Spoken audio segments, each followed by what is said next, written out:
Welcome back to the GG Report. I believe that you're learning something. Bishop is here on fire, so to speak, with amazing stories. We're talking about the American experience, and my guest, Bishop Pokilu, has lived in the Americas, in the United States of America for 17 years, and he has lovely stories, and we want to hear more, and we want to learn, because that's where we can put things in perspective. Many people dream of living in the United States or in the diaspora.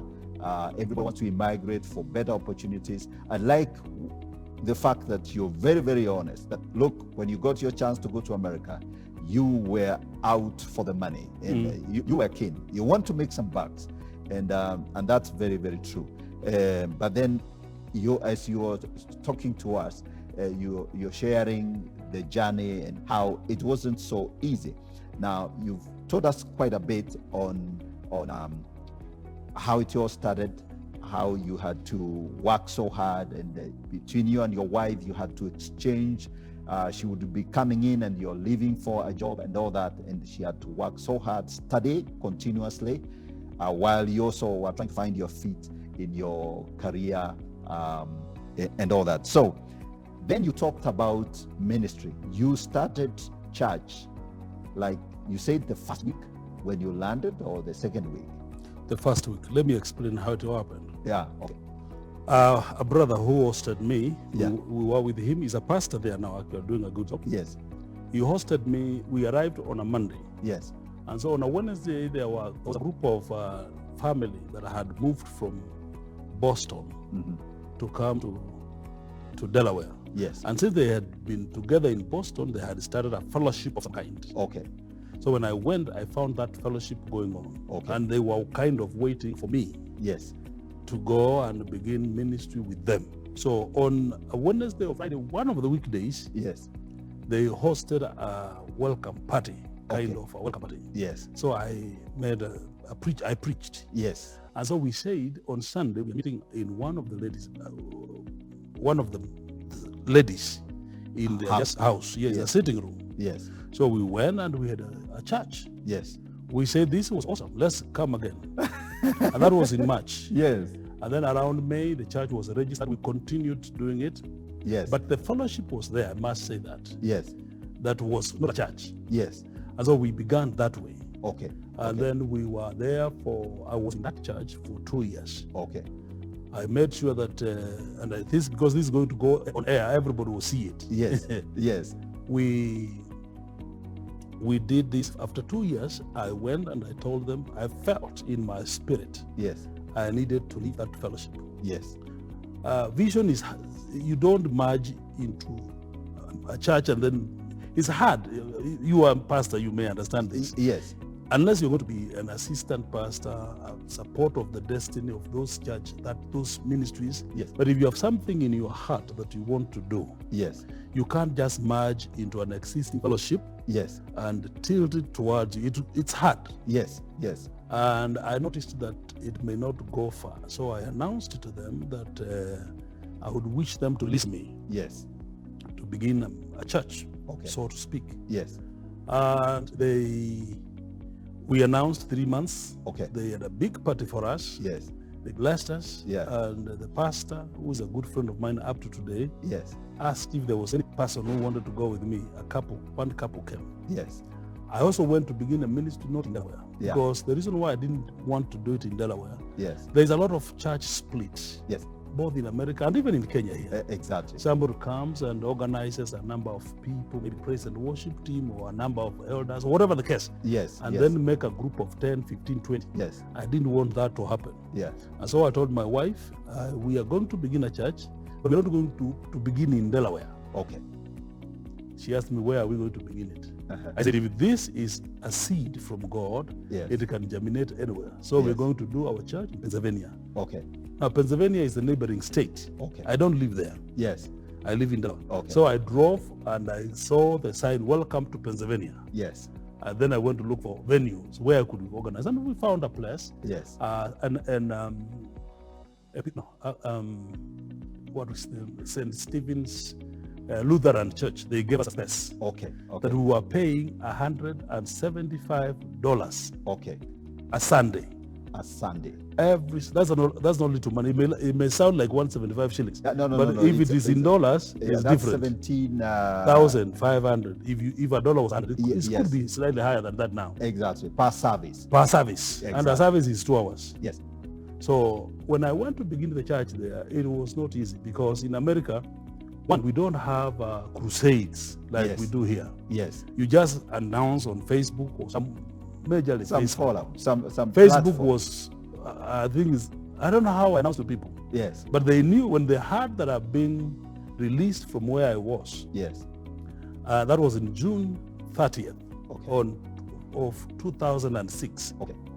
I didn't go. I went for a break because I didn't want to make people follow me for Sunday. Oh, okay. I was influential, not pride. Yes. I was a person that a lot of people have easily gone with me. Okay. So I told my wife when we are released, we will stay away without opening fast. Yes. So that people go back to the church they again. settle a little bit, and Yes. so that you don't want to defranchise, like- and you don't want to be the guy who comes Yeah. to America and rocks the boat and defranchises a lot of churches and fellowships, and that was going to earn you a very bad reputation. So I know. that wasn't going to be helpful. So I went to Pennsylvania, which was far. Even Yes. if people loved me like what, Yes. they would really sacrifice to follow me there. Yes. And I remember not one, not twice, I preached to my wife alone. Yes.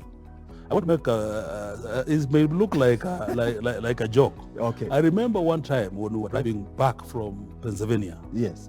I had a van. When they blessed me, this church that blessed me Yes. with some money, I went and bought equipments. Yes. I just bought speakers and a few microphones Yes. to start off. Okay. And so I had a big van, a green Dodge Caravan. Okay. I used to put the equipment there. Everything there. And your family. And my family. Okay. So when we were coming, and I go early to set up. Yes. And pray that somebody will come. Okay. And when I remember one time I preached, and I used to preach with the microphone. Okay. When I came home, and my son called Joel. This is a story known by many people who have heard me. Yes. He asked me, Daddy, did we have to use the microphone? Yeah, because I asked him why. He said, we don't use it in the house. And nobody came. yes. It's only us. Yes. Why would you preach to us with a mic? And I said to myself, because a year is not a small period of time. It's not a short time. Yes. Talking occasionally, you'd see somebody come. Yeah. When he realizes you're just 3 or 4, Yes. they don't come again. Even when you give them a to testify, they say we came to just check on you. And again, I used to do our service at 3. Okay. So they would say this, that we came, we went to church, and then we thought, you know what, let's check our brother. So they came to check on us. They didn't come to stay. Yes. After 1 year, I told my wife, we must change this. We must put our service in the morning, so that whoever comes does not tell us the story of how they went to their church. Yeah. Because once they have announced that, Yes. they are telling you we went to our church, Yes. and then we didn't have nothing to do. We were Yes. not going to work. We chose to come to see you. Yeah, and just sympathize. Sympathize with you. I think one of the things you need to tell our viewers is that, for example, in America, and I also saw that in the UK, you find that say like the church, was it you said Lutheran? St. Stephen Lutheran Church, yes. Yes. So the Lutheran people who hosted you, it's a church structure. Just like this. Yeah, just like this, and they have their service, and then now they are giving you a kind of a slot somewhere. Yes, So yes. your slot was in the afternoon. After the service. After their service. And so basically people are thinking that you're just doing a fellowship and that kind of thing. Nobody took it serious. Yeah, nobody took you seriously. And so but our viewers need to hear that, they know that it is actually very difficult to find an appropriate venue to hold a church venue. I mean a church church To hold a church service. Yeah. Particularly when you are beginning. Exactly. If you are beginning a vision, you are selling a vision for the first time. Yes. You don't have a group of people, and you want to maintain your integrity. You don't want to call people from other churches to. It is hard because you are trusting God that God will bring people from where. And Americans in America, Kenyans are not as many. Yes. Here in Nairobi, if you have money, get a hall and put the music there, CD singing. Yes. People will come to check Yeah. to see what is happening. Yes. And when they see some could be Christians, and then some are respect churches and just sit. Yeah, I know it's easier to do ministry here than in America. that's true. Having done one. I think you need to say that very clearly, that it is easier to do ministry here in Nairobi than to do it in Kenya, than to do it in America. And so when you choose to do ministry in America, you have to have grace. You have to be prepared for the long haul, and you have to have the determination to really push hard. Let me tell you this. In America, the people that we are preaching to Yes. also are people like you. Yes. People that have been to school. Yes. People that went for visa over there Yes. at the American embassy. Yes. People that are learned. It's not somebody that is just from selling. I'm not saying selling is a low person, but you understand where I'm coming from. Yeah. These were engineers. These are electrical engineers. These are Professionals. Professionals. Of all kinds. If you have nothing to tell them, they have no time to waste with you. Yes, exactly. That's number one. Number two, they have money. Americans have money. Yes. They fill their cars, full tank all the time. It's not so that kind of a cream, that kind of a people. Yeah. I would say they are hard to minister to. Yes. To preach to them a year after year after year. God must give you some grace, and you must be prepared to also to receive some critical kind of. If you don't, you understand the kind of people. Yeah. Think of yourself. They are going to give you feedback, and Yes. and they are not afraid to tell you that. And no, look, Americans Bishop, are so free to talk about what they think about. So you've got God's favor must be on you Absolutely. to be able to preach. And another thing that I did was think about this: preaching for 1 year Yes. without anybody, maybe 2-3 people are committing. Yes. And like that day I went to preach, and those days nobody escaped. I still have to pay $175, Yes. which I don't have. Yes. Next Sunday I'm asking myself, do I come back again? God, won't you send a few people to give $20, $30, $40 to get for the payment of this? Yes. Now, today, by God's grace, we haven't bought our house, but we have a big house. Yes. Now that of course, we have rented. Yes. And we have a budget of like 5,000, 4,000 for the building. Yeah.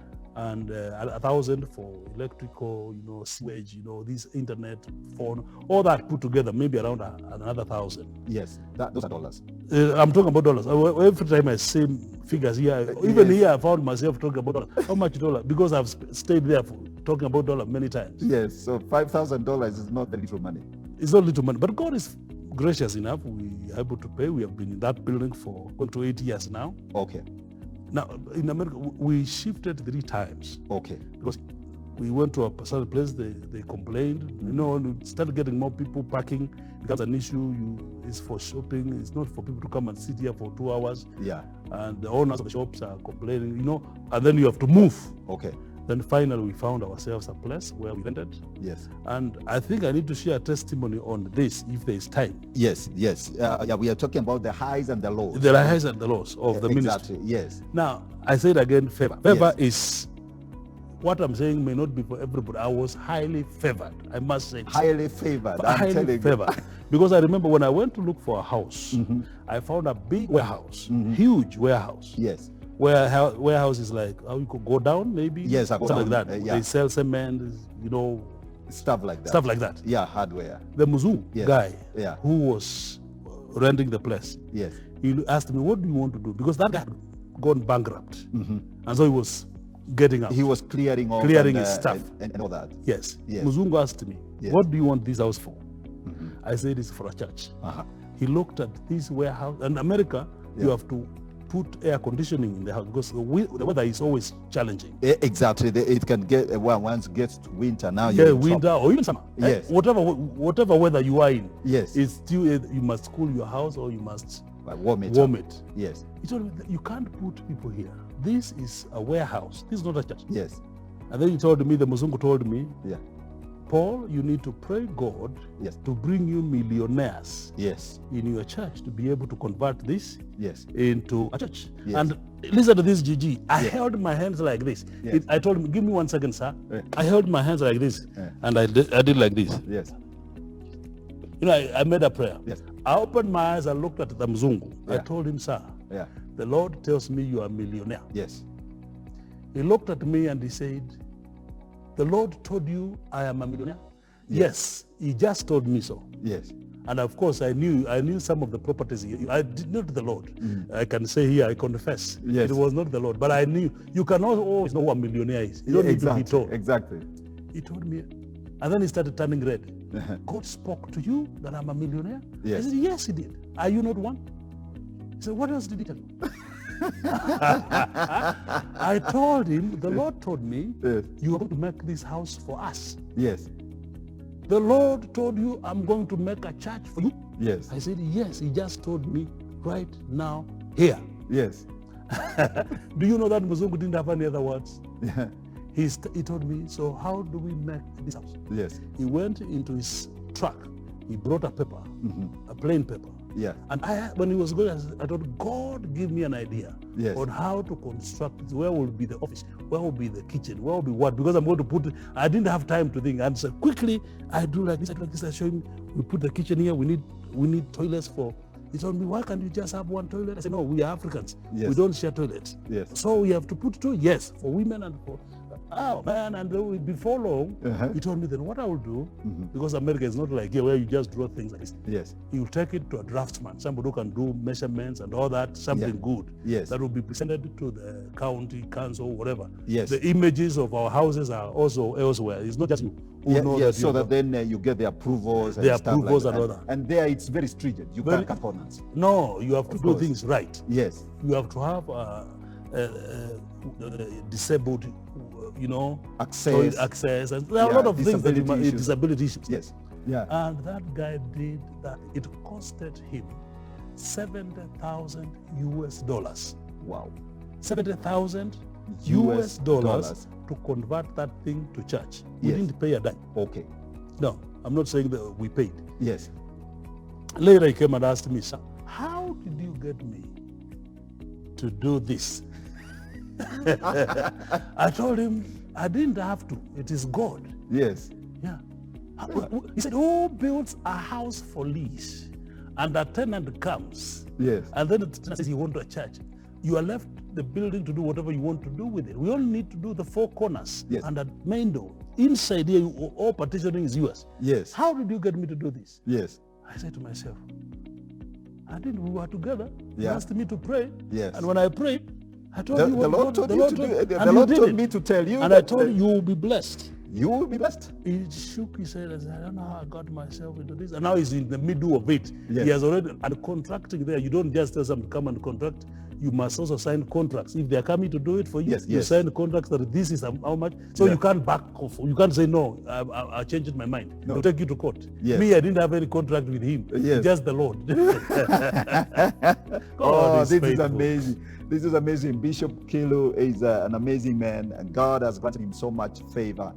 His American experience is an experience of favor upon favor. It's grace upon grace, and this is just amazing. It's just amazing how the Lord just worked and prepared and set people, brought people your way, and this man who actually built for you a church, a cathedral of some sort out of Huge. a warehouse, and paid all the bills for it. And all you needed was to move in there. To move in. And begin church. He did. After 1 year of paying with your own money a place in faithfulness. Yes. In faithfulness. Yes. Listening to God and doing it and saying, God, I'm going to do this. God, I'm going to do it. I believe that there's something that you're doing. You called me here.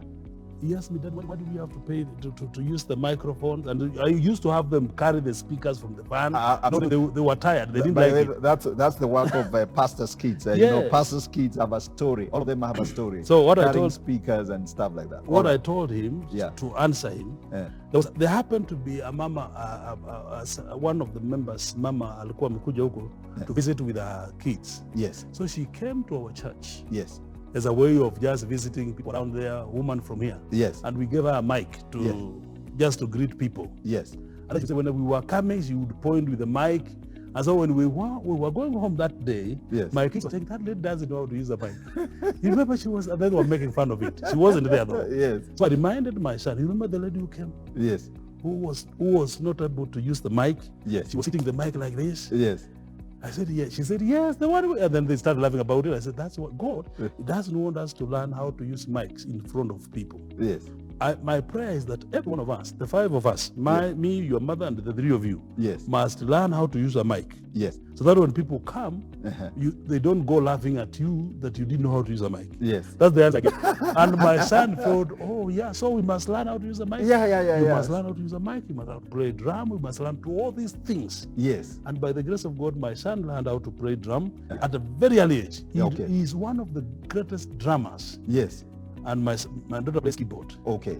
I have the other side is in the media, you know, with casting scriptures. He also plays keyboards. My one son plays drum. The other one plays keyboard, and the sister plays keyboard. Yes. So they are all in the church. They are all. So they learned before people come. Okay. Because when people come. Oh man, I'm telling you, Bishop, I'm telling you, that is like the experience of everyone who goes out there, especially in the diaspora. You know, you migrate and you're doing ministry in the US, UK, Australia, wherever it is. I have friends in Australia who have a church, again, just like you. And it's the same story, you know, your son, your daughter, your wife, you are the members of you're the key members of the ministry. And you have to do the job. Yes, you have to it's all get it yours. done. Yeah, it's all yours. Wonderful, wonderful.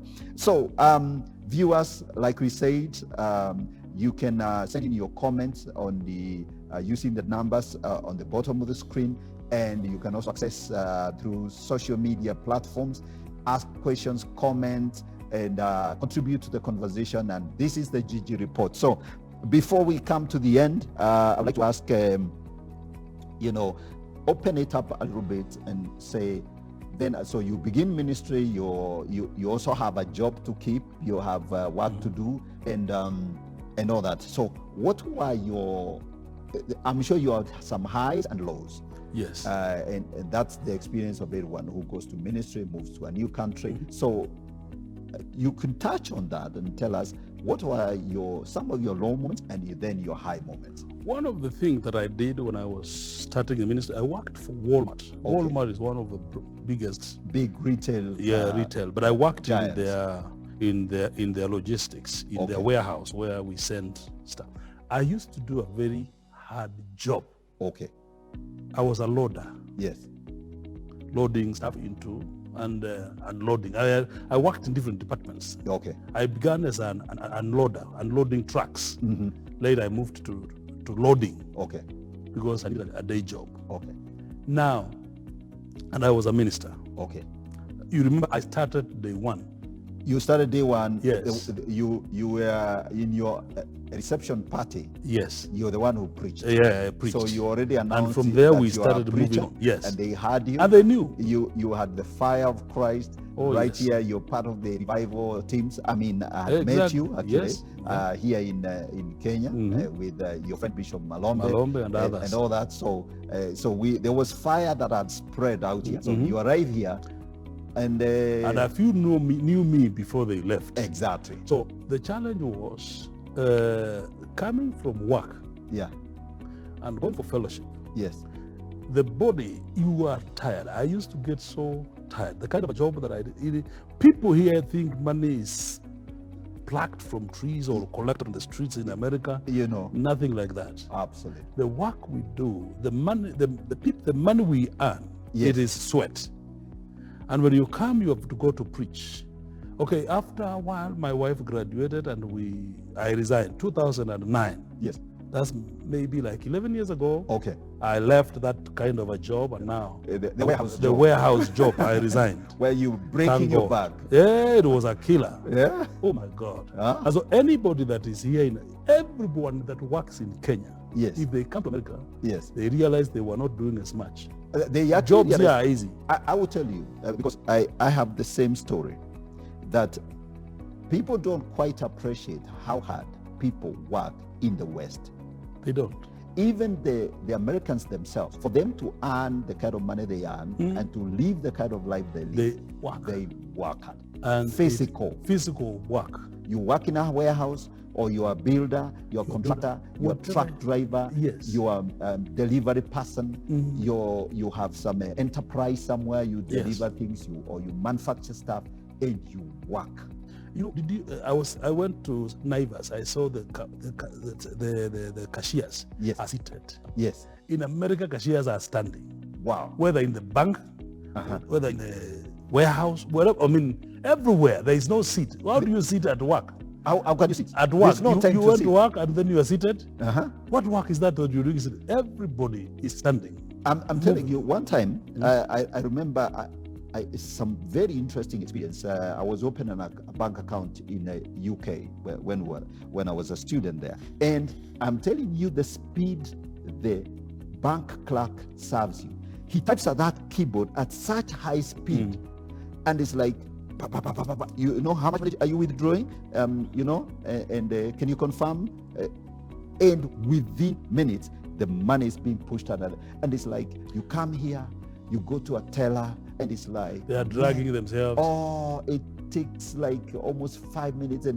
So if you've just come from being served by a teller in a Delaware banking hall, and you come to Nairobi and you go to a teller and you're being served, same experience, the speed is absolutely different. You know, I had an account in one of the banks here. I will not mention which one. Yes.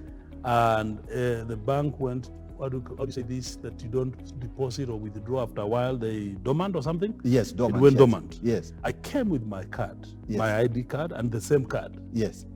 It took me forever to get me to reactivate. I'm looking at these people. We're not many. I'm just seated with you. Yes. I'm looking at you. I'm saying, really? What is wrong with you? Even when we worked as loaders or unloaders, it Yes. was computerized. Yes.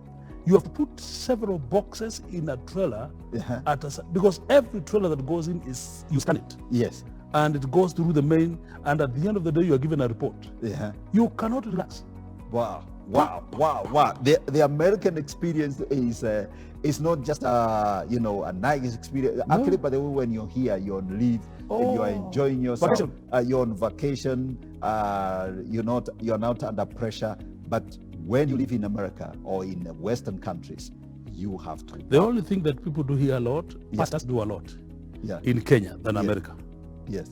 Because here there is a morning glory, Yes. lunch hour meeting. Yes. There are other meetings in the estate, Fellowships and all that, Kesha, Yes. overnight prayer meetings. Yes. And a lot of people have needs here that Yes. would require you to see them. Yes. And also majority, somebody has lost a loved one, others is sick. In America, we are not as busy as pastors. Okay. I would say that. Okay. Because everybody is busy making money. All right. It's like an inconvenience to come preaching to them. Okay. We need God to help us. All right. So that's the other side of the story. Yes. So the pastor in America is not as busy as engaged. busy because the people you minister to are actually very busy out there. So some many pastors also have other jobs to do. Yeah. So a pastor can have other jobs to do, and everything works out well. That's and right. then when you meet your people on Sunday, you have you're ready. I think, especially if you're not overdoing the other part of No, it. we don't overdo. Whatever Yes. else we do, Yeah. it is not employment. It's Yes. you doing your own stuff. Absolutely, absolutely. So we beginning to wind down, and I think we have to close, and we are almost coming to the end. I believe that you have shared with us amazing insights and amazing ideas of what it means, the American experience, and I believe those who have dreams of moving to foreign country, migrating to the US or whatever it is, and you have a dream, you have a ministry, you want the good life, you must be prepared for a lot, and so your journey is really, I think we can say, and I want you to summarize it for us, like a final take, parting shot. I see grace as the core of all that, but what do you have to tell our viewers as we part today? What I want to say is that a lot of people go to America for money, and God may turn them to do ministry. Yes.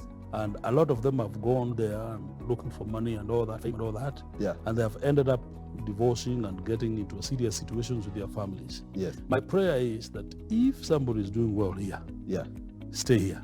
Yes. We have started coming back ourselves. Yeah. Because one of the things is there is no social life Yes. in America. Okay. A lot of people are busy. There is social life, of course, but it's not as compared to Kenya, Okay. where people can visit with you and you can live with somebody in the same neighborhood, actually the next door person, Okay. and you never know them. Okay. You see them once in a while, because Yeah. they are busy, they are going, and that is a life that is not, we were not created to live that kind of a life. My prayer is anybody that would want to come to the USA, prepare yourself. There will be a lot of adjustments Absolutely. when you get there. A lot of adjustments, a lot of different experience, and so you must always be ready. Wow, that's all we had for you on the Gigi Report on this episode, and I'm so glad that Bishop Kilo has shared with us so much. I believe you have learned a lot, and we look forward to another episode of the Gigi Report, and that's all we had for you. So bye-bye for now, and thank you for tuning in. We look forward to another session. God bless you. Amen. Amen. Amen. God bless.